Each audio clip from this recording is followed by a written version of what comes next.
In the years following the devastation of World War I, France found itself facing a delicate and deeply troubling dilemma. The memories of trench warfare, the catastrophic loss of life, and the destruction wrought by German invasion weighed heavily on the minds of French military strategists and the public alike. The question was simple, yet existential. How could France prevent a repeat of such horror? The answer, they believed, lay in building an impenetrable barrier, an architectural marvel of modern defense that would stand as a bulwark against future German aggression. This vision materialized as the Maginot Line, named after André Maginot, the French Minister of War who became its chief advocate. Stretching over hundreds of kilometers along the French-German border, the Maginot Line was more than a mere wall. It was a network of underground fortresses, bunkers, artillery casemates, and tunnels equipped with state-of-the-art technology. Massive gun turrets, air filtration systems, barracks, and supply depots were interlaced beneath the earth, forming a nearly self-sufficient subterranean city designed to withstand relentless bombardment and siege. To its supporters, the Maginot Line was a symbol of French ingenuity and resolve. No other nation had attempted anything quite so ambitious in defense engineering. After all, France had suffered unspeakable horrors less than 2 decades earlier.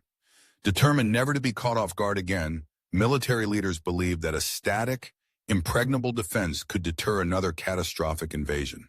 However, there was a crucial flaw in this grand design, a flaw rooted not in the quality of the fortifications themselves, but in the assumptions guiding their construction.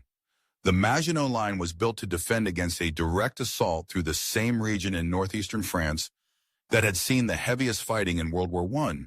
But because of diplomatic considerations, resource constraints, and the belief that natural obstacles would suffice, France left much of its border with Belgium largely unfortified.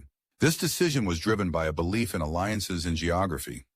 Since Belgium had become a neutral country following World War I, French planners gambled that any German aggression would be met with resistance from Belgian forces, buying France precious time to respond.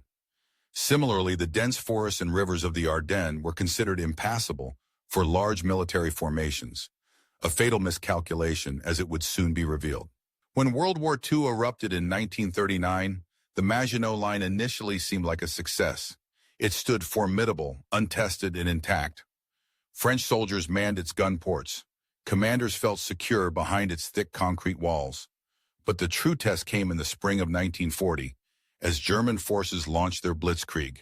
Instead of battering themselves against the Maginot Line, German armies swept around it, exploiting the very gap left on the border with Belgium, and through the challenging Ardennes terrain that the French had deemed impassable, they bypassed the line almost entirely.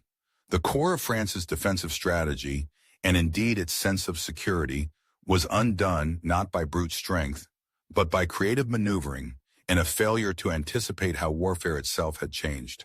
The fall of France was swift and shocking. The vaunted Maginot Line, revered as impregnable, became a symbol not of strength, but of misguided preparation, of a nation planning for the last war instead of the next. The lesson echoing through history is stark and sobering. In strategy, as in life, clinging too firmly to yesterday's solutions can blind us to tomorrow's challenges. The Maginot Line stands today as a poignant reminder. It teaches us that security does not lie in concrete and steel alone, but in adaptability, clear-eyed assessment of threats, and an openness to the rapid evolution of tactics and technology. For nations and individuals alike, the true defense lies not in walls, but in minds always ready for change.